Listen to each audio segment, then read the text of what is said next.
अस्सलाम वालेकुम। इस दुआ के साथ कि आप सब बखैरियत हों।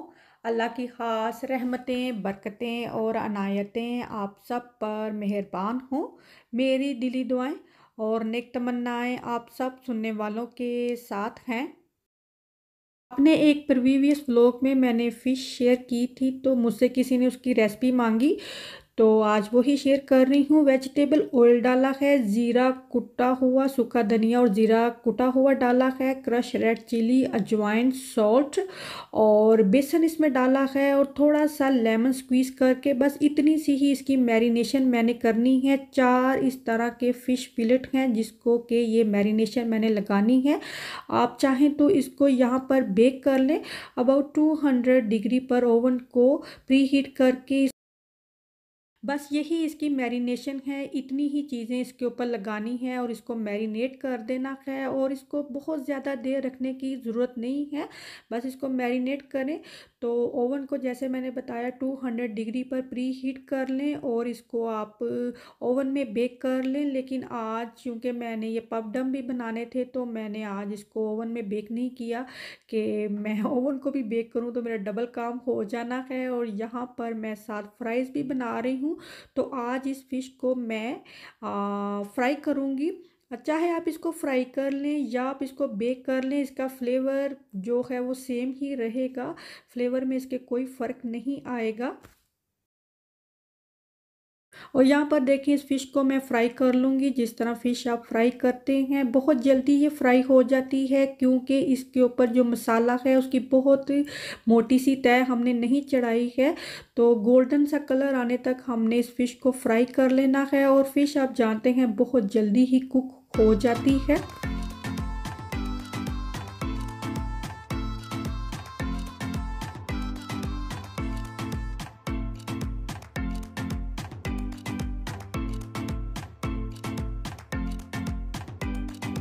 यहाँ पर देखें, फ़िश जब फ्राई हुई है तो कितना खूबसूरत कलर इसका आया है। कोई इसके ऊपर बहुत ज़्यादा मसाला नहीं लगा हुआ है।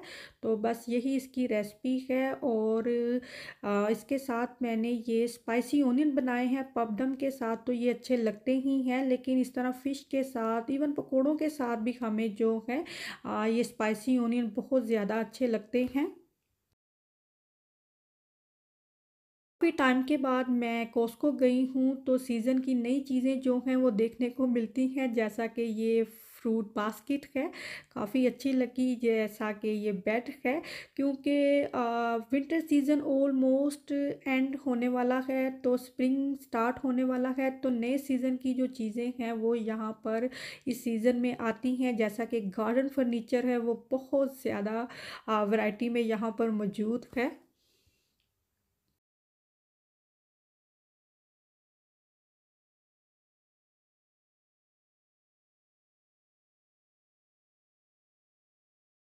मेरी वॉशिंग मशीन जो है वो बहुत ज़्यादा ट्रबल कर रही है और एक तरह से नाक में दम ही उसने किया हुआ है। और ऊपर से तमाम जो शॉप्स हैं, स्टोर हैं, वो बंद हैं। तो मुझे ये वाली वॉशिंग मशीन बहुत ज़्यादा अच्छी लगती है जो एड इन है। और साथ ये वाली पड़ी हुई है। हालांकि इस वाली मशीन की कैपेसिटी इतनी ज़्यादा नहीं है, लेकिन इसका टब पता नहीं क्यों मुझे बिगर लग रहा था। ये जो साथ पड़ी है इस वाले टब से, हालांकि ये 9 kg की है और ये 8 kg की है। मुझे ये वाली ज़्यादा अच्छी लगती है जो ऐड इन वाली वॉशिंग मशीन है। और ये दोनों ही सैमसंग की हैं।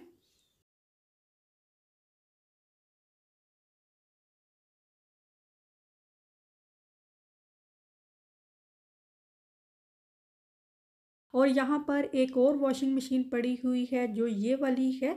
ये 2 in 1 है। एक तो ये इसका ऊपर टब है वॉशिंग मशीन का और नीचे इसके ये ड्रॉर है। ये भी वॉशिंग मशीन ही है और ये भी काफ़ी अच्छी है, लेकिन क्वाइट एक्सपेंसिव है।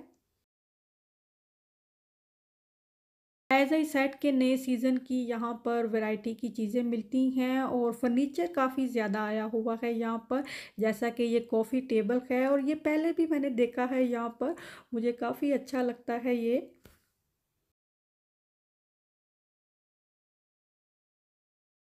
और ये स्टोनवेयर के सर्विंग बोल देखकर तो जी चाहा फ़ौरन ही इसको ख़रीद लिया जाए, लेकिन इसकी ज़रूरत कोई नहीं है। घर पे लाकर मैंने इसको सँभालते ही फिरना है।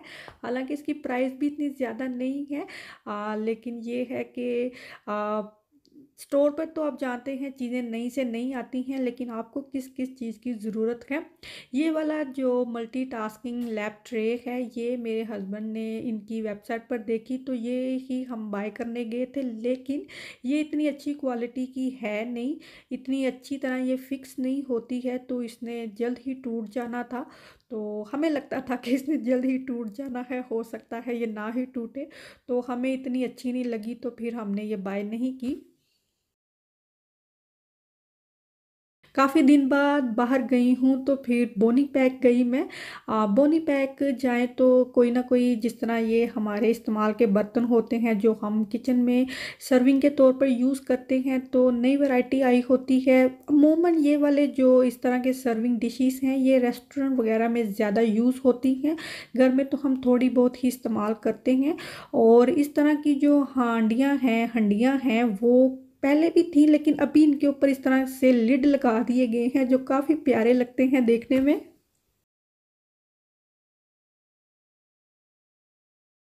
और फ्राइज़ रखने के लिए ये जो होल्डर हैं ये पहले प्लास्टिक के थे, लेकिन अभी स्टोनवेयर के हैं।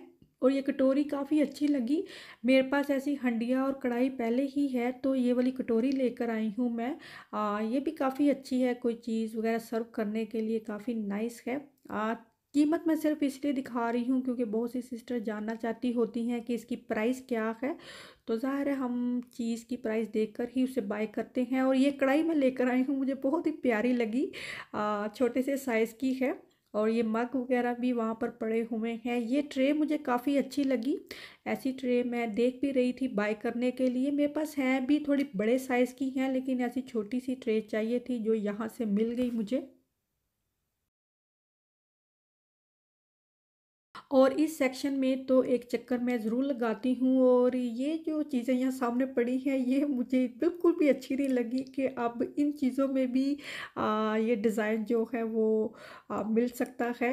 हालांकि ये वाली चीज़ें काफ़ी अच्छी हैं, जो कैंडल होल्डर हैं और वाज वगैरह हैं, वो काफ़ी प्यारे लगते हैं। और ये लाइटिंग तो है ही बहुत प्यारी। डेकोरेशन पीस यहाँ पर काफ़ी अच्छी वैरायटी के और डिज़ाइनिंग के मिलते हैं जो शायद दूसरी शॉप पर हमें नहीं मिलते।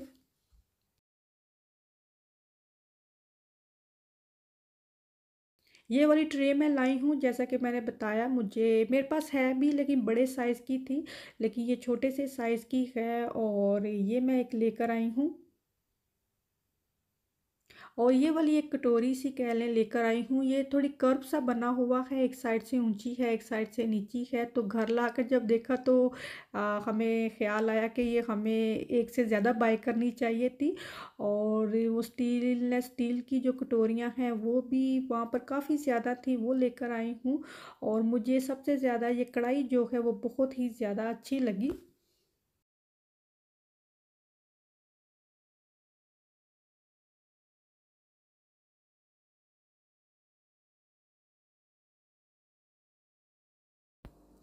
और इन ग्लासेस को भी आई थिंक पाफे ग्लासेस ही बोला जाता है। ये स्मूदी या शेक वगैरह और आइसक्रीम वगैरह सर्व करने के लिए सबसे बेस्ट होते हैं। मैं ऐसे देख भी रही थी, लेकिन एक एक की प्राइस में मिलते थे, लेकिन मुझे ये 6 का सेट मिल गया और इट्स ओनली 450, जो कि प्राइस में बहुत ज़्यादा अच्छा है। तो ये लेकर आई हूँ मैं।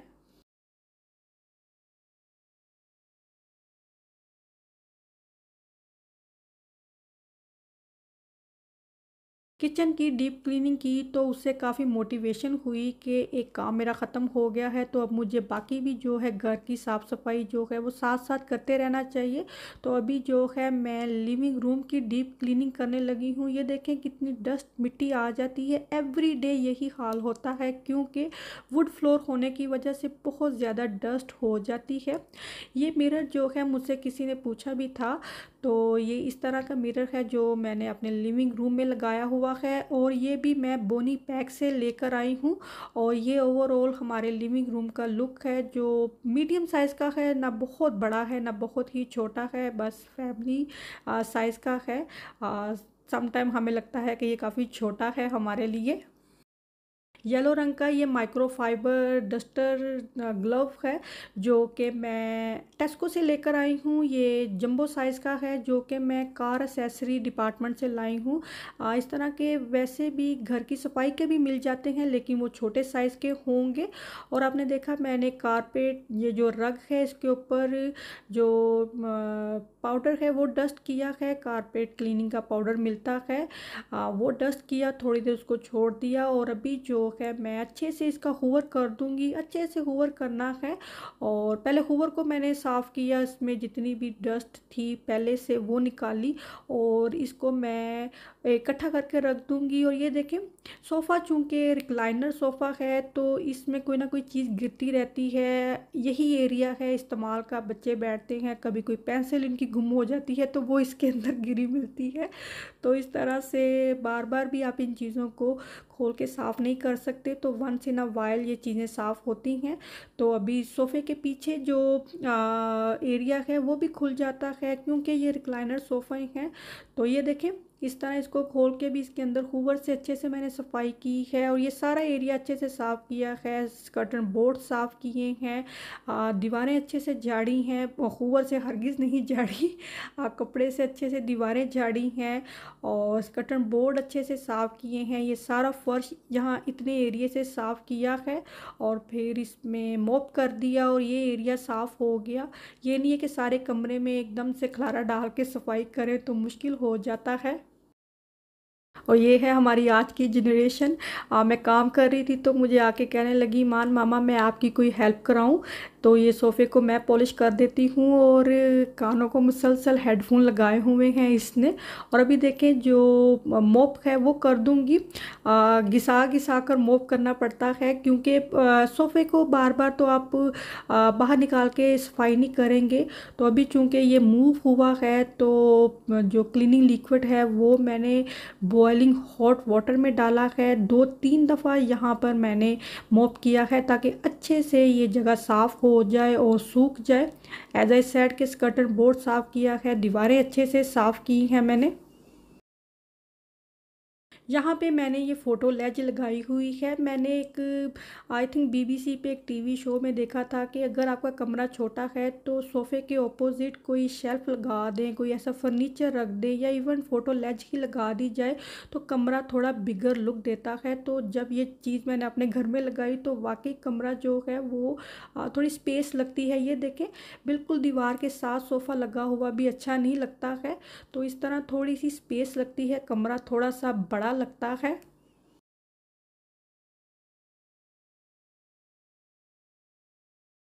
सोफ़े का सारा एरिया साफ़ किया, फर्श साफ़ किया, सोफ़े को क्लीन किया और उसको पीछे कर दिया। अभी कंप्यूटर डेस्क की बारी है, इसकी सारी केबल्स उतार के इसकी सफाई की। दूसरा सोफ़ा साफ़ किया, डोर्स, कर्टन बोर्ड, डोर के फ्रेम, तमाम दीवारें अच्छे से झाड़ी और लिविंग रूम की कंप्लीट सफाई की मैंने।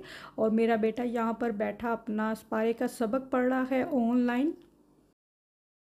बहुत ज़्यादा डिटेल से मैंने इसीलिए शेयर नहीं की क्योंकि मैंने जिस तरह किचन की सफाई की थी सेम उसी तरीके से मैंने ये सफाई की है। बस ये है कि ये एक आइडिया ही शेयर कर रही हूँ कि घर की डीप क्लीनिंग करने के लिए यहाँ पर कौन कौन सी चीज़ें होती हैं जो हमें साफ़ करनी पड़ती हैं। दीवारें, कर्टन बोर्ड, रेडिएटर, ये चीज़ें मैली होती हैं और उनको साफ़ करना बहुत ज़रूरी है। और बहुत सारा सामान लिविंग रूम का जो है वो किचन में रखा हुआ है, तो अभी किचन की जो है वो सफाई करूँगी। क्योंकि ये देखिए, बहुत सी चीज़ें किचन में रखती जा रही थी मैं, और अभी जब लिविंग रूम साफ़ हो गया है तो मैं किचन की भी सारी सफाई कर दूँगी। आई होप आपको ये आज का भी ब्लॉग अच्छा लगा हो। अगर पसंद आया है तो इसे लाइक ज़रूर करें। अगर अभी तक मेरे चैनल को आपने सब्सक्राइब नहीं किया तो इसे सब्सक्राइब ज़रूर कीजिए।